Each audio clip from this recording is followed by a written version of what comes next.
and I'm just about certain that I am close to the end and the treasure will become apparent. I finally found the place where all of time is controlled, the center of Time Central. So I leave my name and cell number and await the good people of Time Central to send me onward through the customer service maze saga. The Rational View is a weekly series hosted by me, Dr. Alan Scott, providing a rational, evidence-based perspective on important societal issues. Produced by Soapbox Media. Hello and welcome to the Rational View podcast. I'm your host, Dr. Al Scott. Over the past couple weeks, the COVID virus has gone through my household, and I've been maybe a little too busy to put together a well-researched podcast for you today. But instead, I wanted to share a story with you that I think some of you might be able to relate to. It's a personal story. It's a story about where all of our time has gone. In the modern era, I think we've traded customer service for convenience. This is my saga. If you like what you're hearing, please press like on your podcast app. Please share it with your friends. Love to get the word out for the Rational View. So the convenience of online shopping. To many, it's a panacea. To others, it's a problem. Don't let people tell you that you're always saving time by shopping online. You don't get to touch the merchandise. You don't get to see what you're getting. You're often getting scammed. You spend a lot of your time trying to figure out what you're actually buying and whether you should trust the retailer. The retailers, on their hand, are able to completely ignore any accountability that one might otherwise get with an in-person experience. There's no buildup of relationships. You don't get the sort of service that you might get in an in-person interaction where you can have a trusted person give you advice on what to buy. You're kind of on your own doing all of your research. And I don't know, a lot of people like that. The introverts, for example, love not having to deal with people. But there's a trade-off here. And here's my story. So this Christmas, I bought a Tommy Hilfiger watch for my son for Christmas last year. Very snazzy, leather band. I found it on Amazon.ca. I thought it was a pretty good deal at the time. It only cost me about $70. The convenience of Christmas shopping from the comfort of your bed is truly amazing, I thought, as I clicked the purchase and scrambled around to find my MasterCard and enter the information online.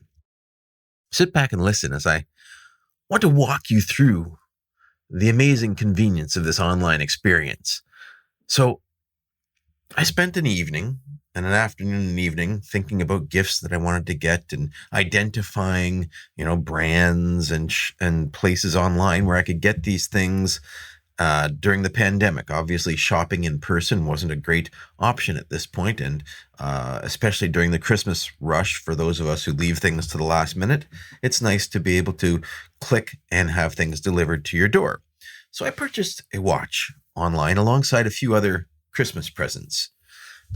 Immediately after selecting what I wanted and researching the options, I received 2 confirmation emails as they had kindly broken my purchases up into 2 separate purchases with separate shipping fees, of course. So all was good with the world. I thought, okay, my Christmas shopping is done. I can relax. I've saved so much time. I didn't drive in. I didn't have to find a parking spot. I didn't have to get gas. I didn't put myself at risk for COVID. The next day, I wake up regular. I look at my account or my email, and I've received an account alert email from Amazon. Here's what it said. Hello. We believe that an unauthorized party may have accessed your account. To protect your information, we have disabled the password to your account. We have reversed any modifications made by this party. We've canceled any pending orders. You can ignore any confirmation emails that you received for these orders. At this point, I'm going, what? Wait a minute, why? We've restored any gift card balance that may have been used. Please allow 2 hours for these actions to take effect. After 2 hours, you'll be able to reset your password and regain access to your account. So that was aggravating. I was aggravated. I was cursing their overly sensitive fraud detection bot. So I rushed back online, needing, of course, to receive these gifts before Christmas to deliver them to their recipients. So I hastily relocated all the gifts I had spent the previous afternoon searching for, and I repurchased all of them. And then I thought, okay, mild annoyance, things are still good. I'm still going to get the things I wanted. I thought nothing of this seemingly minor annoyance until the boxes started arriving a couple weeks later. Guess what? Yeah, you guessed it. I opened the suspiciously large boxes to find 2 copies of everything I had ordered. Now I'm starting to really get aggravated, knowing that they've somehow screwed up. I immediately went and checked my MasterCard bill, which of course is not a straightforward thing in these online times. You need to find the right website, then locate the login details, maybe find your password list somewhere, reset the password maybe, then go through your recent purchases and find out that no, the purchases from last night, of course, have not registered yet. Or sorry, from weeks ago. So did I pay twice? After a few days of waiting and checking, it turns out that yes, I had paid for everything twice. The initial message from Amazon.ca was in error. And in fact, they did not cancel all of my pending purchases. So now I get to go and straighten all this out, which means locating the returns section on the Amazon website and finding a telephone number to go through the understaffed foreign call center and try to get my money back because I don't want 2 of every gift that I've just purchased. So in my struggles, I was naively hoping that Amazon would just correct their mistake, send me the money without needing to ship all this stuff back, because obviously it's a pain in the ass to go through all of this process and ship it back and get the receipts, because obviously you have to mail it, you have to pack it, you have to blah, blah, blah, blah, blah. What are you, new, Scott? Of course this doesn't work. Of course, the first time I try to call, it is after hours, so there's no support. Of course, you have to remember to schedule time during regular business hours to call their business support line so that I can get this figured out. So a few days later, I finally get through to a person after sitting on hold forever, and I patiently explain the fraud bot email that I received from the Amazon detection fraud bot and explain the reason that I bought everything twice to this nice person from Amazon.ca. What do they tell me? They said, oh, that email was for the Steam gift cards that someone purchased on your account, and we canceled that fraudulent purchase. You didn't need to go and repurchase the other stuff. The email wasn't about that. But I said, your email said you canceled any pending orders and that I could ignore any confirmation emails. I was very upset about that. And so this is my mistake. If there's an ambiguous email, you should bite the bullet and go ask before spending your time in repurchasing everything. But that's not my way. My way is to make things as difficult as possible, apparently. So the friendly call center person said that they would send me an email form to print out, to ship back with the returning items, after which point they would refund my money if everything was in good order. I said, hold on, whoa, this is not my fault. You screwed up. I don't want to go through your process. I absolutely don't want to spend my time to repackage all these gifts, print out your stuff for you, drive to the post office, and hope that your internal returns process works as advertised. That seems to me a lot of work for me to do, to be at risk of you guys screwing up again and losing my stuff. I don't have much confidence. And they said, I'm sorry, sir, it's company policy. This is the get out of jail free message that they send to anyone who has a concern with all the crap they're making you do. And I asked to speak to a manager, and Jake came on the line and said that, no, we can't just give you your money back. You need to return the products. You have the products. You need to return them. And no, we can't correct the error. You need to go through our customer return maze, despite this not being your fault, Mr. Scott. So they sent me a nice detailed email describing their returns process and reiterating that the return is free of charge. I didn't need to pay to ship back the duplicates of all the stuff they sent me by mistake. So, you may be thinking this is the end. No. 5 days later, I received more emails from Amazon with return mailing labels and a form that had to be printed out and filled out with the reason for the return and all of the details and placed inside the box with the returns. And I dutifully printed all of their paperwork for them on my printer. And having been down this road before, I take pictures of all the stuff in the box with the list so that I'll have evidence when it all gets lost in the mail in a couple months' time. I reboxed all the crap with the shipping list inside the box and taped them shut, making sure to put their return mailing labels clearly on the outside of the packages. Then I set it by the door and waited for a time where I was going to be going to town to mail them at our local post office. I needed to find a free moment when both I was available and the post office was open, and hope that they don't get lost amongst the Christmas mailing deluge. And poor Jake down in returns remembers to credit my account when they eventually get delivered back to the warehouse to presumably be dumped into a river. So Christmas rolls around and my son gets his Amazon online Tommy Hilfiger watch and he is happy. And I keep getting reminded that those nice people at Amazon still have my money. So every couple of weeks I would check my MasterCard bill to see if the credit had shown up. And to my surprise and my good surprise, after a couple of months of having this stupid thing in the back of my mind, the money was finally refunded and I could delete the pictures on my phone. And if you think the fun is over at this point, think again. Fast forward to midsummer. My son's birthday is coming up. On the top of his birthday list is a new watch. I say, what? Didn't you get a nice Amazon online Tommy Hilfiger watch for Christmas? I asked with trepidation. Yeah, Dad, but the clasp broke.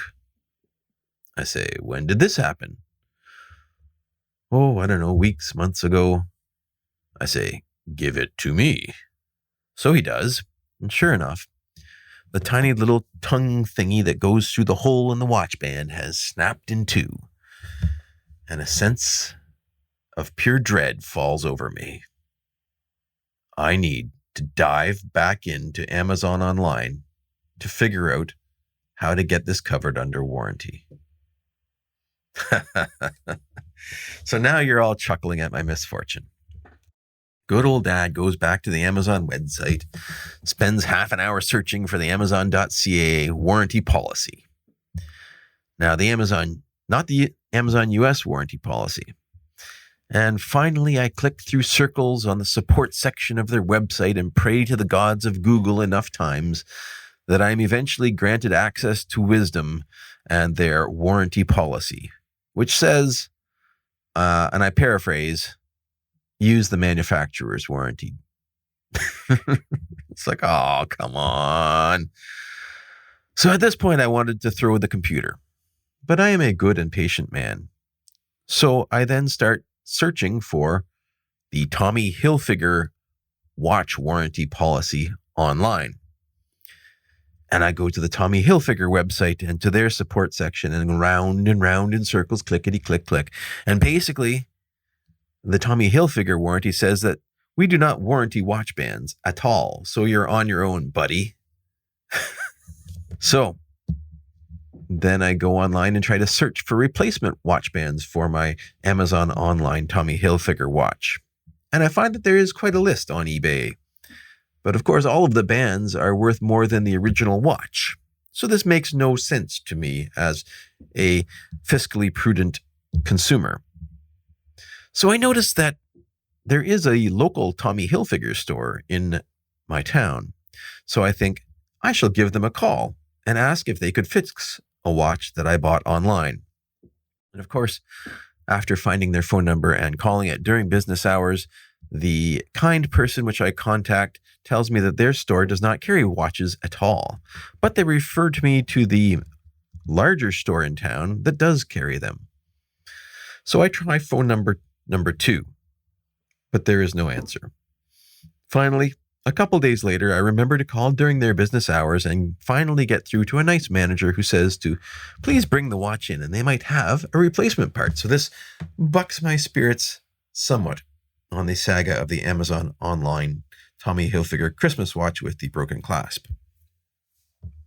Now, it just so happens that although I'm working from home at this point and it's about an hour drive into the city, my son has a day camp this very week, and on my way to the day camp, I drive right past the particular store that I'm in contact with. So for the first time, something is going right in my saga. I try to remember to bring the watch with me while I drop off my son to have it looked at. Finally, on the second last day of camp, I remember to bring the watch with me, but I forget to stop at the store. This is the rigors of age, I believe. So on the last day of camp, I finally do remember to stop at the store with watch in hand. I track down the nice manager who helped me on the phone, and he takes the watch, tisks a few times, in a rather unexciting way, and then disappears into the back of the store.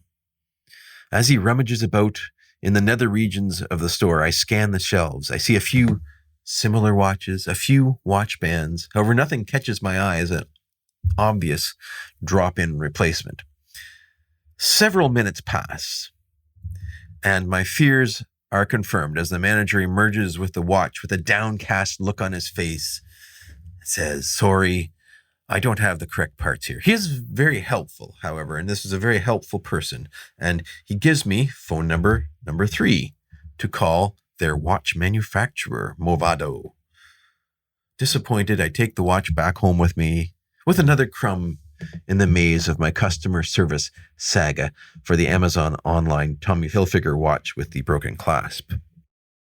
Now I have the fun to navigate through the call center of another group who, when they find out I want to get a watch repaired, they tell me, "I'm sorry, sir, you need to call our jewelry division." Phone number 4 is provided, and another call is made. "Unfortunately, sir, you have called outside of business hours." And it turns out that this one is on the Pacific time, whereas I am on Eastern time, and I'm calling before they have opened in the morning. A couple days later, I remember to call back at the right time and navigate the voicemail prompts again, and this time get to talk to someone at the Movado Jewelry Division on the Pacific Coast to listen to my saga of the Amazon online Tommy Hilfiger watch with the broken clasp. They kindly let me know that since I am in Canada, I need to call Time Central in Toronto. Here is phone number 5 on your journey of customer service, Mr. Scott. So I call Time Central and find my way to an answering machine. Now, this is really in the boonies of customer service, not a voicemail prompt system, an answering machine. We're deeply in the bowels of the service maze, and I'm just about certain that I am close to the end and the treasure will become apparent.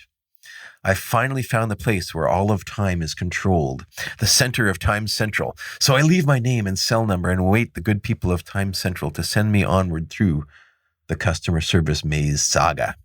And sure enough, I eventually get a call back from Mr. Pack, a customer service manager at Time Central, and we play phone tag for a week or so before I finally talk to this nice person, a real live person in Canada who is responsible for fixing my Amazon online Tommy Hilfiger watch with the broken clasp. And so I tell this Mr. Pack the saga of the Amazon online Tommy Hilfiger watch Christmas present with the broken clasp. And Mr. Pack says, "Watch clasps? Those aren't covered under our warranty." And I say, yes, I had heard this, but it has only been 6 months. Is there anything you can possibly do to help me fix my watch? And Mr. Pack says, yes, I will reach out to headquarters to see if they can do a courtesy repair for you, as external components are not covered by the sales warranty.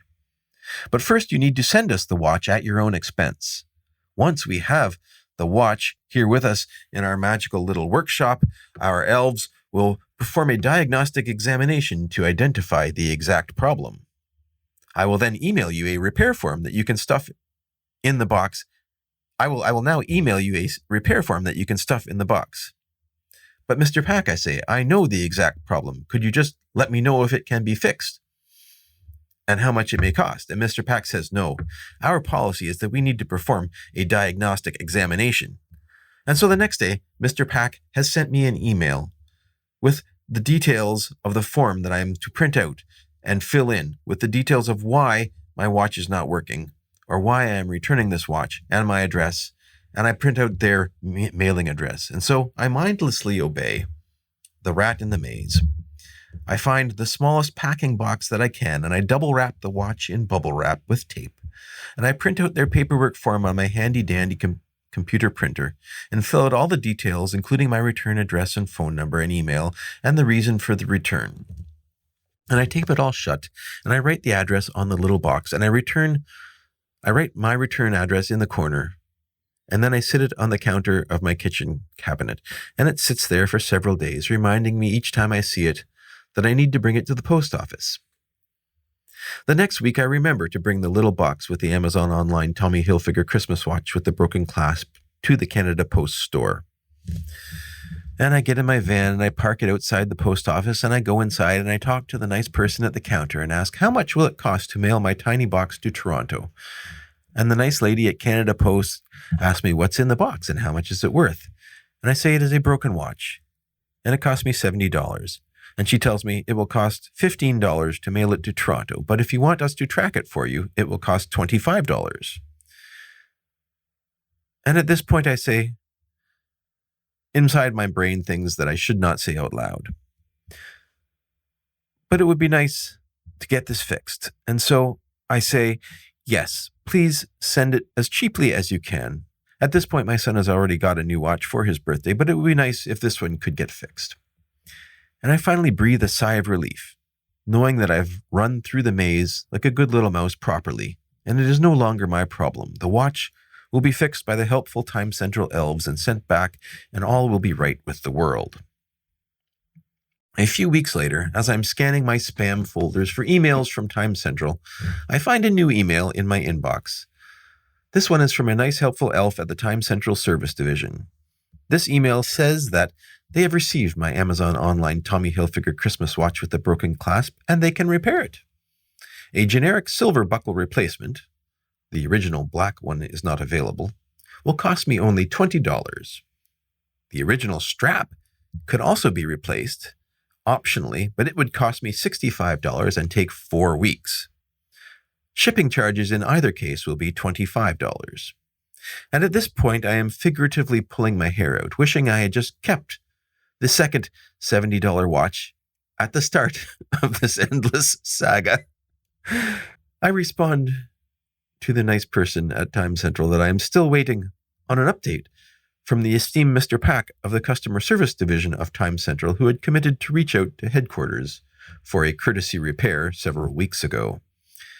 I kindly and naively ask if this person could check with Mr. Pack or headquarters to let me know the status of this important request.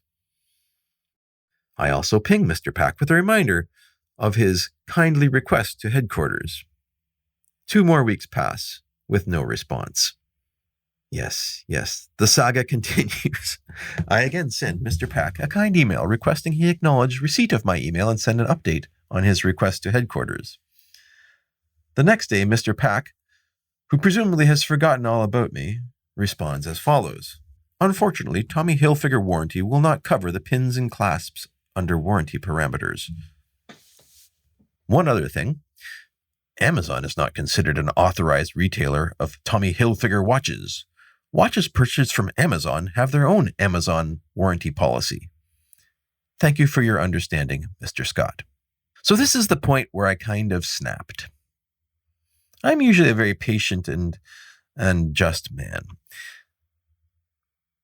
My thinking at this point went, what do you mean Amazon is not an authorized retailer, and why is this suddenly my problem? What kind of shady crap is this? Mr. Pack is telling me that even if it were their policy to cover a part of their product that they realize is so crappy that they cannot afford to warranty it, that he would still find some justification to deny me the warranty benefit. Why would he even be telling me this at this point?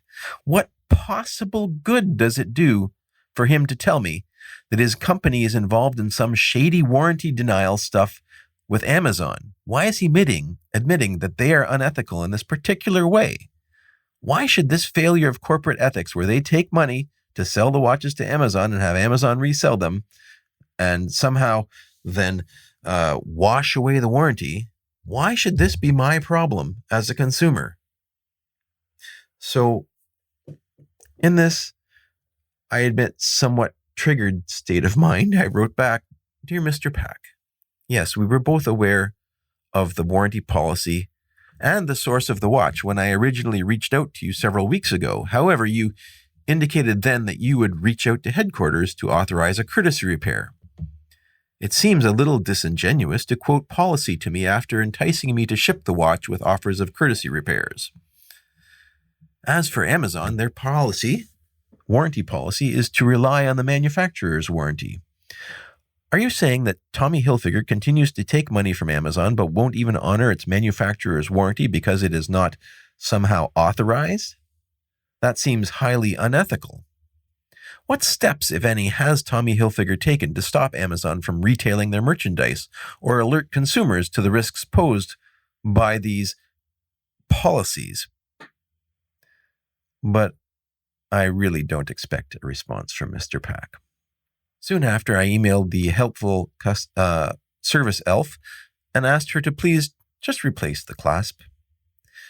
She kindly responded with a pay-in-advance invoice where I was able to again send my money away to the ether and hope that eventually I would receive some measure of closure on the saga of the Amazon online Tommy Hilfiger Christmas watch with the broken clasp. A month later, after I had almost lost all hope, I received a shipping notification email in my inbox. Sure enough, it originated in Mississauga and promised that a small package would be arriving imminently on my doorstep. It warned that I needed to be present in person at any time on some particular day to sign for my Amazon online Tommy Hilfiger Christmas watch with the repaired clasp. Time Central had spared no expense in ensuring that the return mail was tracked by the good people at Canada Post.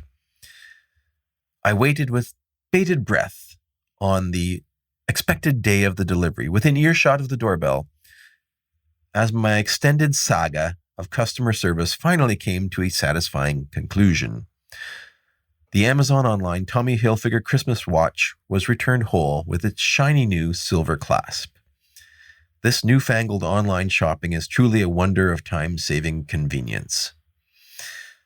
Perhaps we've lost something in our transition to convenience over customer service. And if you stayed with me this long, thank you so much. I hope you enjoyed my story, and I'll be back next week with a podcast on fusion energy. Stay tuned.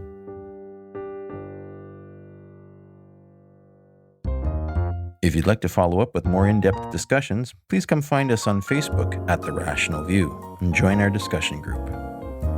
If you like what you're hearing, please consider visiting my Patreon page at patron.podbean.com/therationalview. Thanks for listening.